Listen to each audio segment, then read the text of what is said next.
birth of a baby, the creation of a new life that should be born of love and commitment and caring. That explained the suit, she thought suddenly. Rafael was simply trying to broker a deal.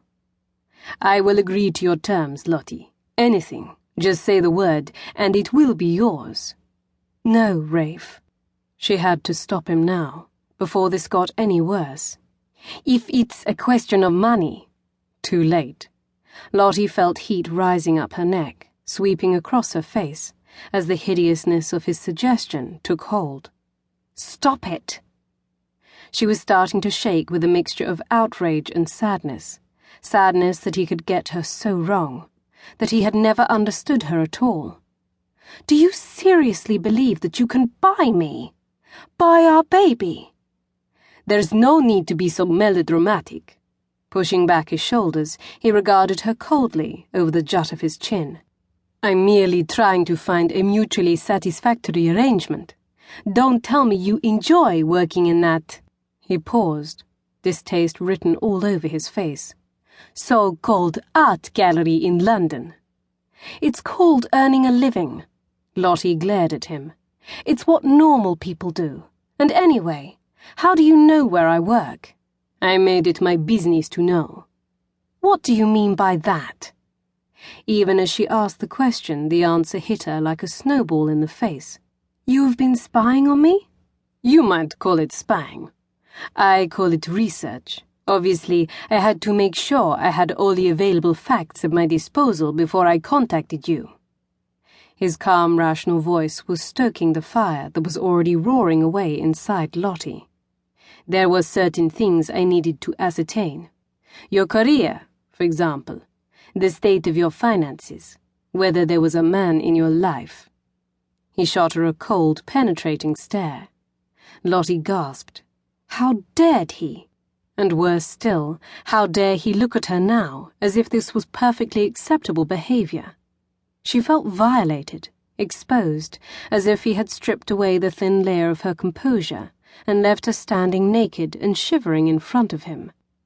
"You are telling me that you have hired some private investigator to follow me, lurk in the shadows, pick through my rubbish bins, train his grubby little binoculars on my windows?" The words were tangling around themselves in their hurry to get out and strangle him. Rafael gave a short laugh.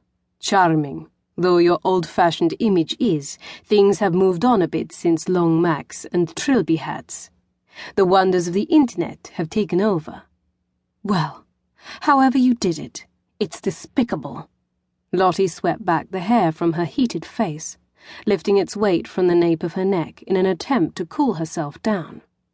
"You had absolutely no right to go poking about in my life." Scowling, Rafael lowered his brows to an aggressive V. "Needs must, Lottie. Exceptional circumstances call for exceptional measures. Believe me, I wouldn't be doing any of this if there was any other way." And that little statement was supposed to make her feel better, was it? If so, then time had clearly not improved Rafael's understanding of the female mind. Lottie held her glare in place, fearing that, despite her very real anger, her face might easily crumple with the intense sadness of it all.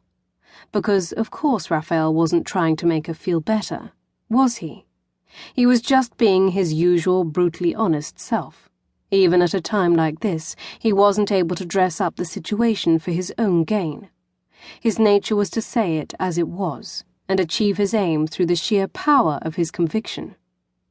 Quietly she turned away from him, knowing what she had to say, but not trusting herself to look into his eyes as she said it. "I'm sorry, Rafe, but my answer has to be no. We both know that it would never work." Instantly Rafael came towards her, repelling her words with a dismissive arm gesture and an expression to match. "You don't know that." His voice was hard, uncompromising, as his eyes bore down on her.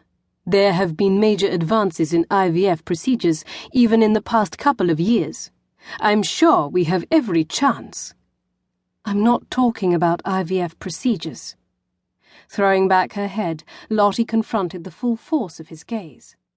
"I'm talking about us. Me and